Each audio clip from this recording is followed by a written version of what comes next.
Hello everyone.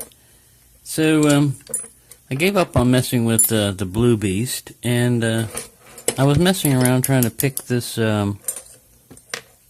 ISU top security with the wire pick, and I started wondering, how secure is this thing? And you've always heard of the screwdriver destructive entry attack, so this is a pretty solid lock.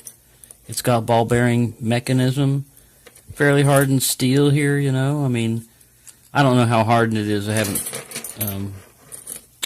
taken a file to it yet, but I am doing this. I'm going to try to see if this thing will pry out. And look at that already. Oh, sorry, not on camera. Already we are getting a lot of movement, and this is just a little screwdriver too. I'm bending the hell out of it. If I had a bigger screwdriver, this would probably happen a lot faster. But I don't want everything to go flying. I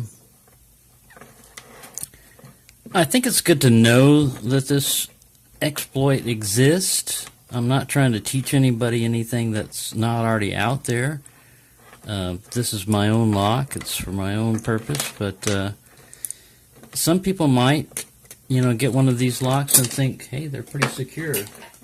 Well, they're secure against standard, you know, type of attacks and stuff. But I mean, this is just a Phillips screwdriver here too. It's not even the right thing. But you can take a. Oh, there we go.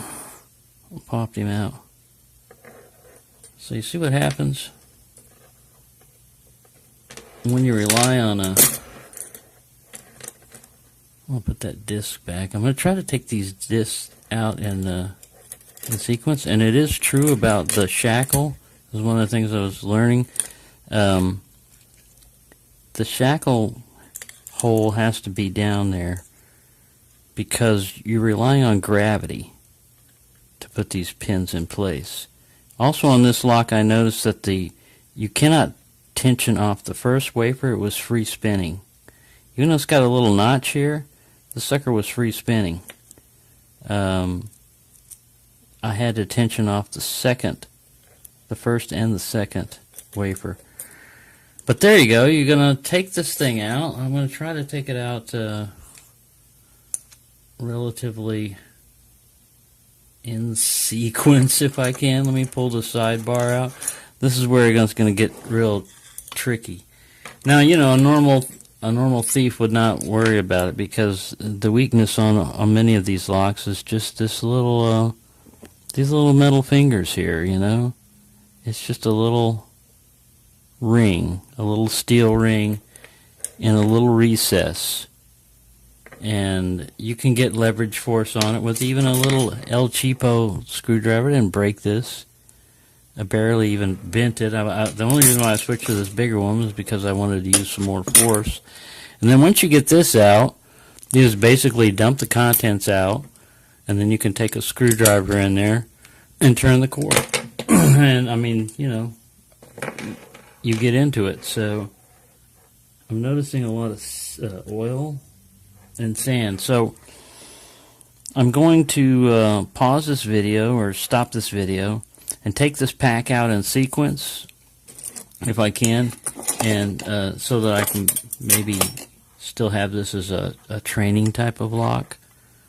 But you really shouldn't rely on something like this that's that easy to get into, you know.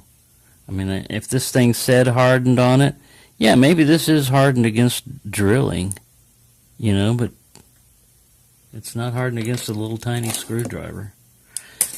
So there you go. Just thought I'd add that one in there to you, or anyone that's thinking about, hey, you know, I could use this stuff because not too many people carry around, you know, these Detainer lock picks and everything. Well, a lot of people carry around screwdrivers, or can carry around screwdrivers, or there are a lot more screwdrivers in the world than there are Detainer picks. So there you go. Thought I'd add that one there. There's a little destructive entry type of thing, and I rarely do that, but I did want to have a working model, basically, of a Detainer to look at and mess around with. So thank you for watching, and stay legal. So it wasn't that hard. I was trying to pull it out in sequence. So I just basically held it up like this, and like a stack of coins, it came out, and I was doing fine till I got over here and I squeezed too hard and messed up the sequence. And they all came flying out. But then I turned the lock upside down, and this piece of the core, it's like a two-piece sleeve basically, sitting on either side of the bar. This one was already loose and broken off, and I was in the process of trying to grab this one to pull it up when the shackle just opened. So I mean, all you got to do basically is tear this piece off, and it's a double ball locking mechanism, but I can only find one ball in there. There was one sitting, and nothing else is falling out. I've shaked it and banged it. If you want to completely disassemble it, I believe you've got to hit this guy with a roll pin or a punch, and punch this thing out on the other side. I don't know if you can see in there with the light, but it's just a big cavern down there with a place for the sidebar to be in and be immobilized in, basically. And when it turns, that little piece of plastic, this thing was going to fail sooner than later, because I've only opened it 2 or 3 times. I mean, with the key, I've opened it probably 4 or 5 times, and with the pick like 2 or 3 times, but not a lot. I mean, I just got this, and already it's falling apart. So I don't feel bad about destructively entering into this thing, because I did want to see the wafers, which we've got right here. Let me try to zoom this in without messing everything up again. There we go. Got a little zoom going on, a little bit more zoom. So basically, you've just got these spacers, and these are the ones that have the gates on them. There are no false gates. So you just basically have gates and spacers, and gates and spacers, and that's it. There's not a whole lot to them. The sidebar I pulled out. I don't know where he ran off to, but he's around here somewhere. Oh yeah, there he is. There's one. This screwdriver is magnetic. He's been around that magnet too much. But there's your little sidebar. And it's a simple mechanism, really. I mean, basically, the sidebar is pushed up when these discs are in the way, and you can't rotate the plug because they're in the way. And once they all drop in, the sidebar drops in. That's where the gravity really comes into effect, because there is no spring up there. It's just basically gravity causes it to fall down. And once that bar falls down, the cylinder is free to turn inside the core there.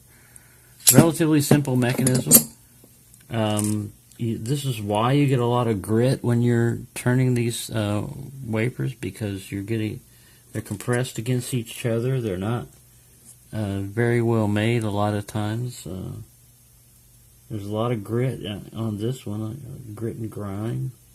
You would think they would take a little bit of time to clean these things off before assembling them, but apparently not. You get what you pay for. It was pretty cheap. Probably cheaper for them to make than what I paid for it. But I had fun destroying it. I learned something. And I hope you did too. So you get what you pay for on security, and even though it looks like a big beefy secure lock, if any basically no skill level person at all can get into it with a tiny little piece of metal and not the key, then is you top security? Is you not using this for top security?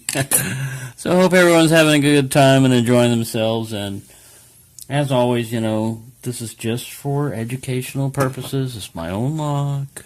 Don't do this. The criminals who run into these locks already have figured out probably a way to get into these long, long time ago.